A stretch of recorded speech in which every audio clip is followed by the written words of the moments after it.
So karong adlaw day mga busing ni balik ko diri sa Colorado Homes Baclayon mga busing noon nya. Karong pagbalik na ko mga busing lain na pud akong kauban na pud nako si Boss Malbert Kabilang. So ni balik ko diri mga busing diri sa may Colorado Homes kay gipatawag na pud ko ni Ma'am Ambitiosang Buholana no ang Disney Princess ng Bohol kay naa na pud siya ipataod kuno sulod sa iyang balay. Kay iyaha ding patauran og floated panel og wall decorative nga niiyahang mga wall diri sulod sa iyang balay busing. So sa way paglangay-langay mga busing ni arriba dahil ming Boss Malbert diring dapita no. So amo na dayon gisugna ning pagpilit ning wall decor ni Ma'am nga iyang napalit no. Unya kay usa lang makabuok na iyang gipalit sumo nang amo na lang ning gibutang sa center mga busing para tsada og nindot sa tanawon ba. So pag humana mo og taod ani niya mga busing amo na dayon gisunod ang floated panel. So ingani among style sa pagtaod og floated panel mga busing no nag-start mig kilid-kilid aning decorative nga among giunang gitaod. Kay aron dili kayo ta maglisod padung sa siruho mga busing sumaon nang diri gyud ta nagsugod no. Pero murag na sipiat may diring dapita mga busing no kay diri mis babaw nagsugod dapat dayon ta to sa ubos mi magsugod. Pero okay ra gyapon mga busing no kay okay ra man sad ang result. Ang importante na mga busing naka-learn ka sa imong mistakes nga dili na nimo utrohon sunod ba.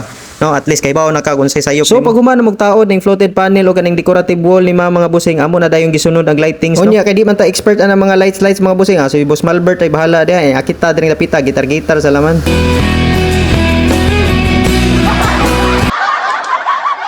Unya kay expert naman kayo ni si Boss Malbert ni bahin ning mga electrical mga busing matic dali ra na kayo mahuman mga busing no. So combination sa purple og dark blue ang lightings ni Ma'am diri sa iyang living area no. So nindot kay ni siya mga busing labi nag mag Netflix and chill ka arang nindota gyud kayo. So kay na-accomplish naman namo ang living area ni Ma'am mga busing kanina pud dayon among gisunod. So kini diring dapita mga busing iya gihapon gipa-convert og floated mga busing no. So amo ning gi-installan og floated panel diring dapita mga busing. Ang nakanindot jud ning floated panel mga busing kay dali ra jud kayo sa i-install no. Basta naa lang jud kay basic nga knowledge ug saon ni pag-install mga busing bisag ikaw dali ra jud kayo ka makataod. Ang nakanindot pa jud ani mga busing kay elegant na kayo siya tan-awon, nindot na kayo siya tan-awon mga busing, mura na kag naa sa hotel. Unya nakanindot pa jud ani mga busing kay mapalit ra jud nimo online no. Mugbo lang siya mga busing pero okay na kayo. Pero kung gusto nimo busing diretso ra imong design walay putol-putol sama ni akong gitaod, ana ra pud kay mapalit ani sa mga hardware mga busing. So far so good. So nindot na kay tan-awon ang wall ni mga busing no. Elegant na siya kay tan-awon.